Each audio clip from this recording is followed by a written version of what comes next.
자, 오늘 또 벌써 절반이 딱 됐어요. 29장 천하는 억지로 취할 수 없다. 천하를 억지로 얻고자 애쓰는 자들이 있는데 나는 그들이 결국 얻지 못하게 될 것을 아네. 그 어떤 사람이 너무 좋아.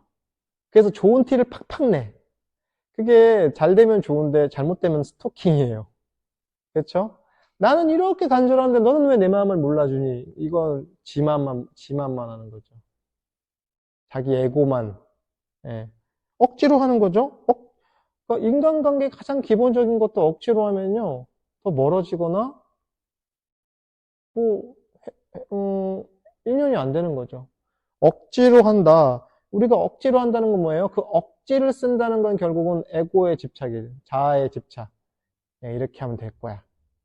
이 방법밖에 없어. 이거 아니면 안 돼. 저 사람 아니면 안 돼. 이 일 아니면 안 돼. 이 길 아니면 안 돼. 뭐예요? 집착이죠. 고집. 억지로 하는 거. 여기서 말하는 억지로 하는 거예요. 억지로 구하는 거. 억지 쓰는 거예요. 애기들 억지 부리잖아요. 2살, 3살 더 좀 철들면 어때요? 막 딱 엄마한테 막 떼쓰고 매달리죠. 그러면 되는 줄 알고. 네. 우리들은 안 그럴까요? 대여섯 살짜리 애들만 억지 부리는 게 아니라 그러니까 생물학적 숫자가 중요한 게 아니죠? 저도 그렇고 여기 계신 분들도 때로 이따금 종종 억지 부리잖아요. 왜? 나라고 하는 것이 있으니까. 나라고 하는 게 있으니까 거기 매달리는 거 붙들고 나라는 생각을 그러니까 나라고 하는 실체가 따로 어디엔가 존재한다는 생각이 있으니까 그 실체를 실현하고 싶은 거예요. 현실로 구현하고 싶어요. 어떻게? 억지로 애써서 힘들여서. 천하는 신묘한 물건이라 억지로 도모할 수 없기 때문이네. 근데 억지로 되지 않는다는 거죠. 왜? 천하라는 거는 이 하늘과 땅은 이 인간 세상은 너와 나의 관계라는 것은 신기한 거거든요.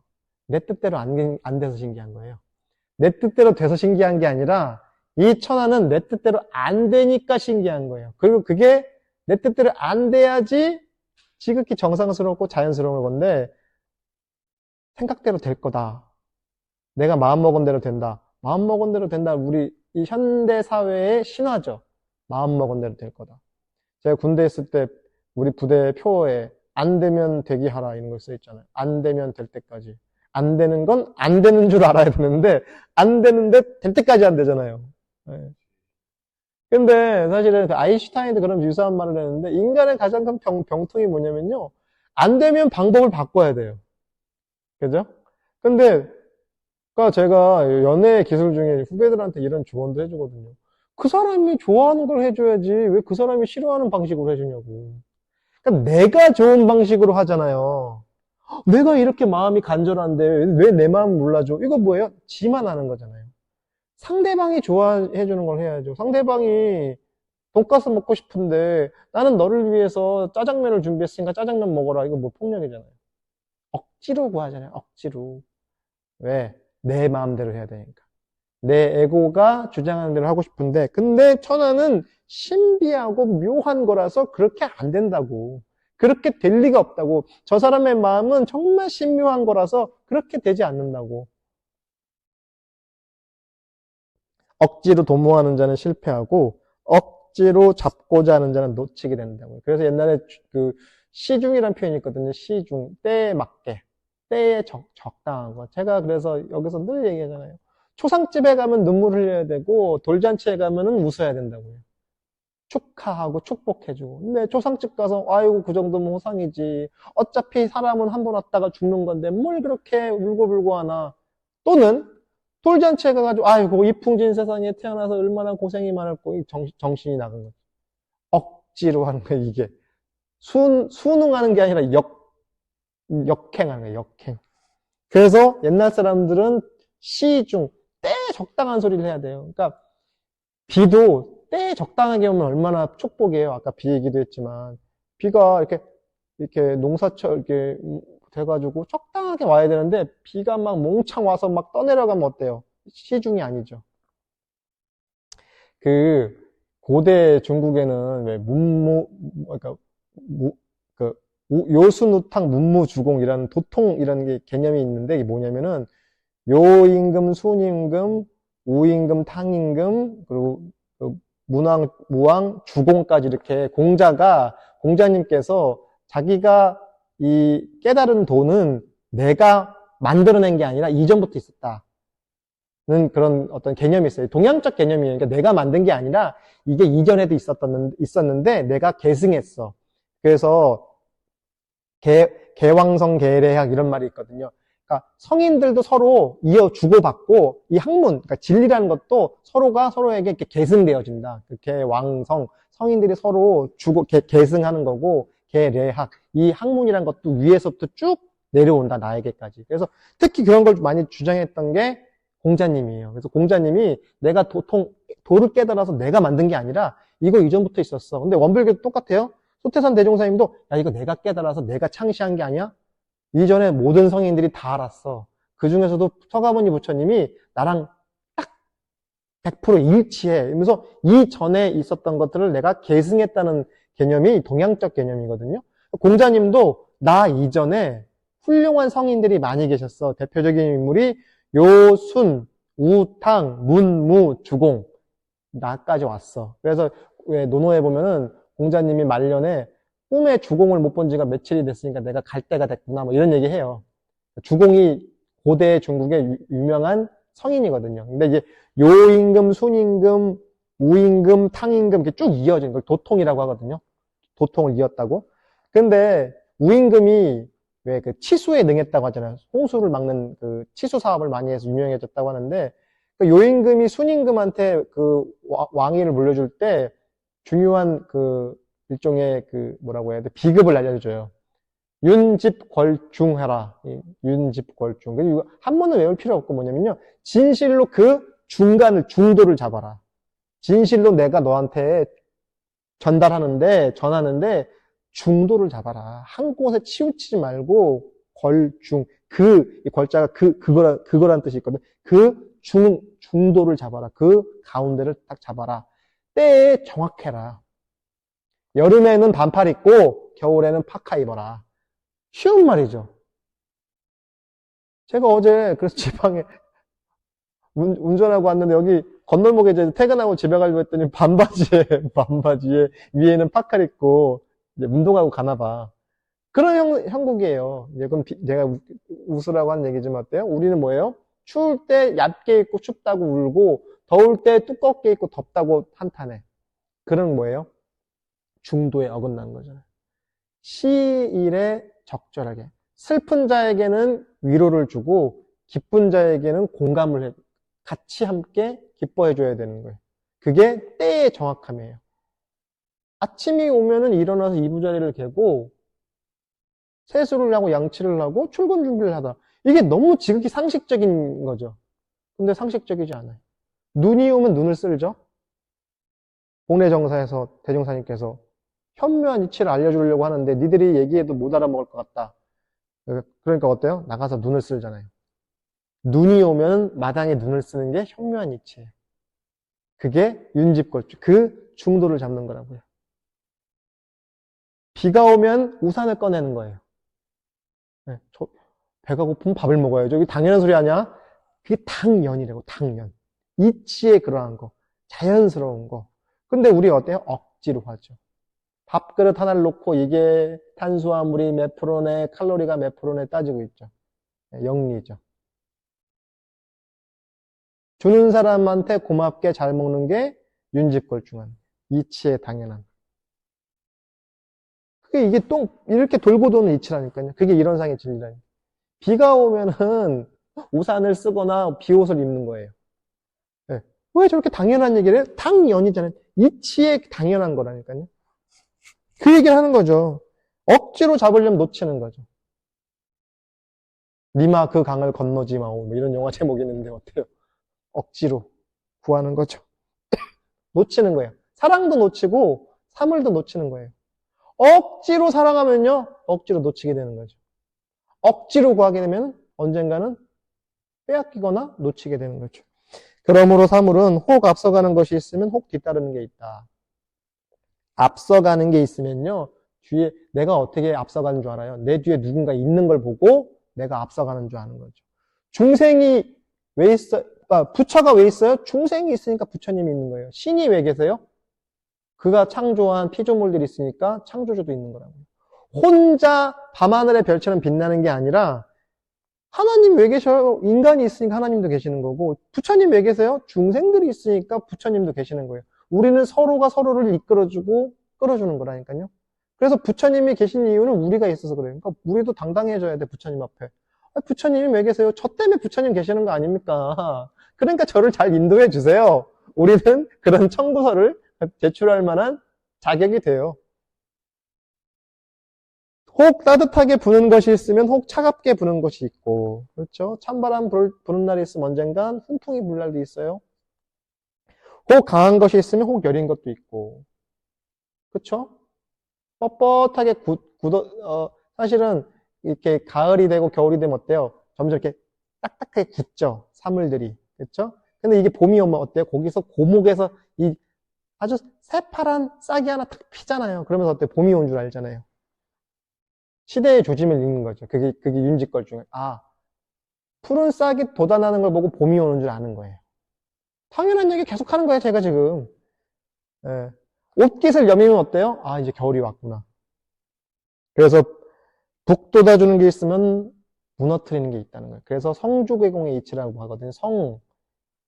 태어나는 게 있으면 머물게 되고요. 머물 주자거든요. 우리가 주택하죠. 집에서 산다 할 때. 이게 무너질 때가 있어.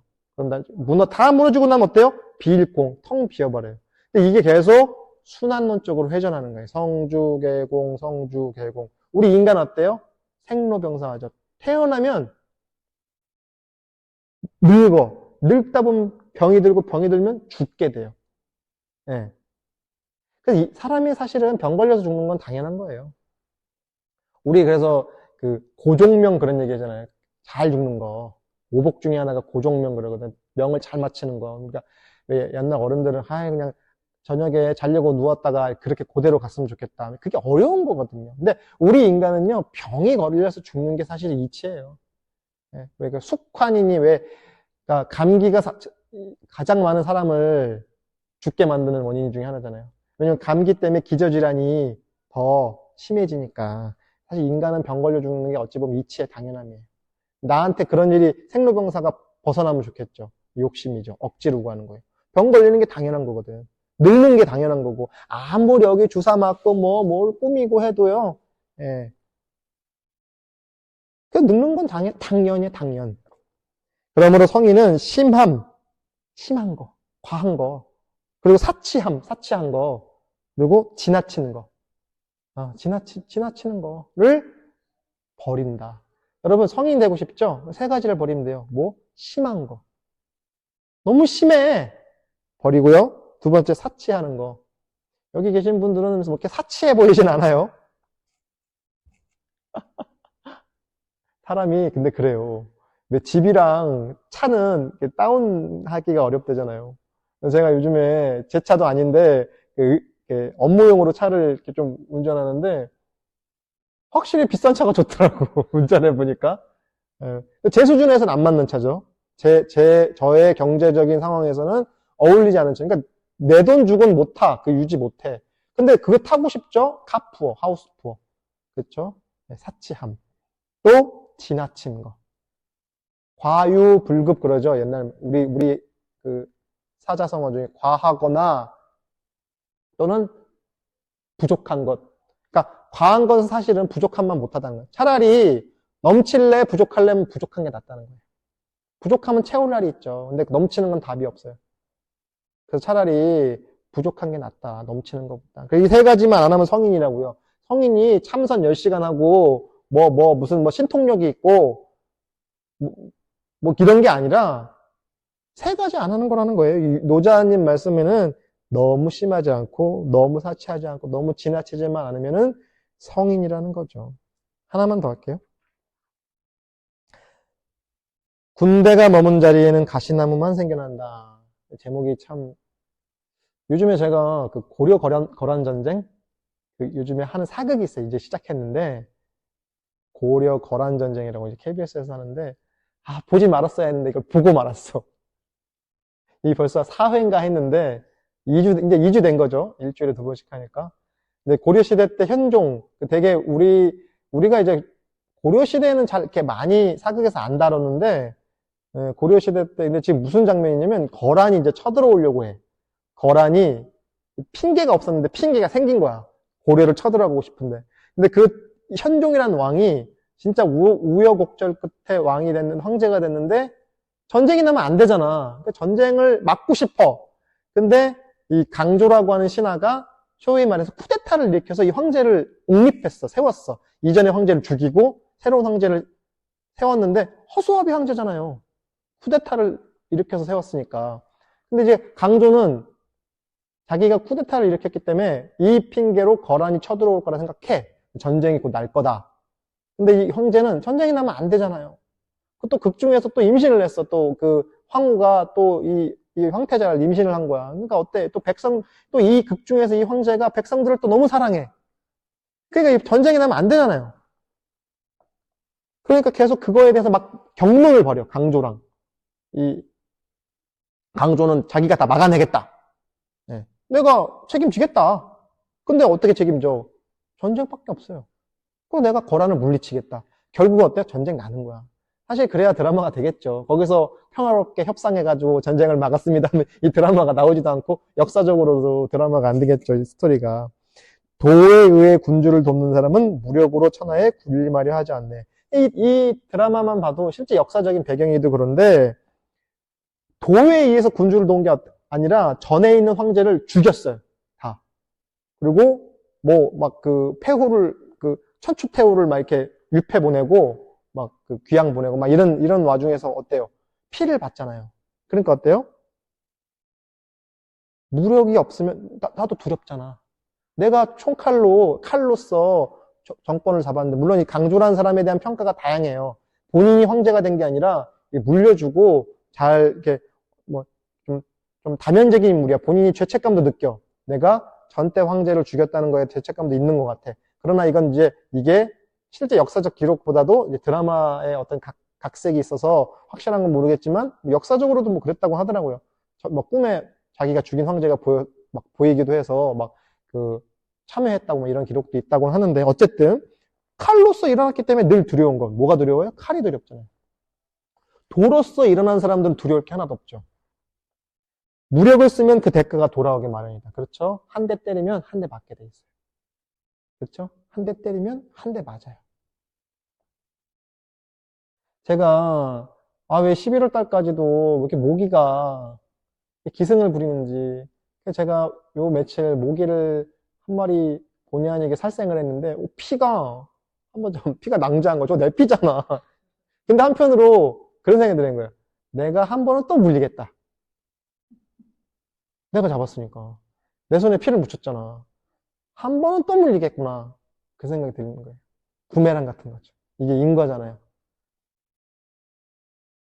군대가 머문 자리에는 가시만 자라나고 군대가 머물었던 자리에 곡식이 여물겠어요. 가시넝쿨만 이렇게 여물겠어요. 가시만 자라나는 거죠. 대군이 휩쓸고 간 뒤에는 반드시 흉년이 드네. 당연하겠죠. 싹 다 특히 이런 전쟁한테는 청야 전술이라 그래가지고 적군에게 넘어가지 않기 위해서 싹 다 불태우고 가거든요. 남는 게 뭐가 있어. 용병을 잘하는 사람은 과감하게 행할 뿐 감히 무력에 의해서 강함을 취하지 않네. 사실은 그래 어때요? 새치 혀로 승리를 이루는 게 제일 훌륭하겠죠. 더 훌륭한 건 뭐예요? 싸울 일 자체를 안 만들어야지. 그래서 뭐 고려 역사에는 뭐 서희가 뭐 강동육주를 되찾아왔다는 뭐 이런 협상으로 외교로 협상했다 뭐 이런 얘기도 있고 또 다행히도 이제 역사적으로는 또 현종이 그 전쟁을 승리로 해요. 승리로 이끌어 너무 스폰가? 근데 이건 뭐 역사적 배경이 그런데 뭐 거기 보면 양규와 강감찬 장군이 막 이 고려를 귀주대첩에서 우리나라 3대 제첩인 귀주대첩에서 몇십만의 거란 군사를 무찌르고 좋죠 물론 아름답죠. 근데 몇십만 명은 죽은 거예요. 이국 땅에서 사실은. 저 사람들이 거란이든 고려든 그런 걸 떠나지 않고 생명의 가치에서 봤을 때는 몇십만 명이 불귀의 객이 됐어요. 삼국지의 유명한 스타인 제갈량도 자기가 너무 많은 사람을 죽여서 자기 덕을 해쳤다. 이런 고백도 한대요.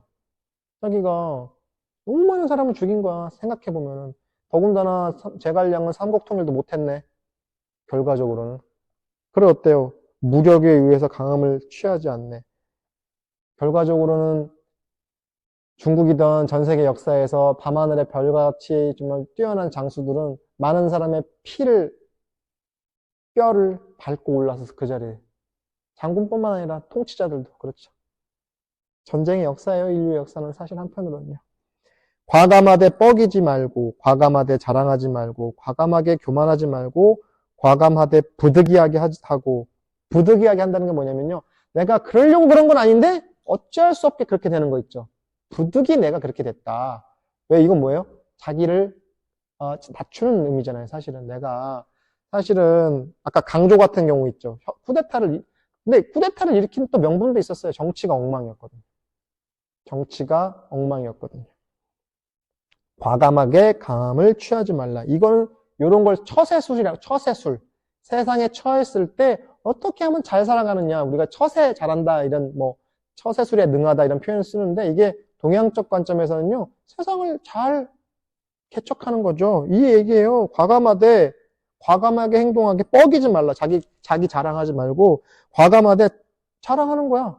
공을 자랑하지 말라고. 그리고 과감하게 교만하지 말라고.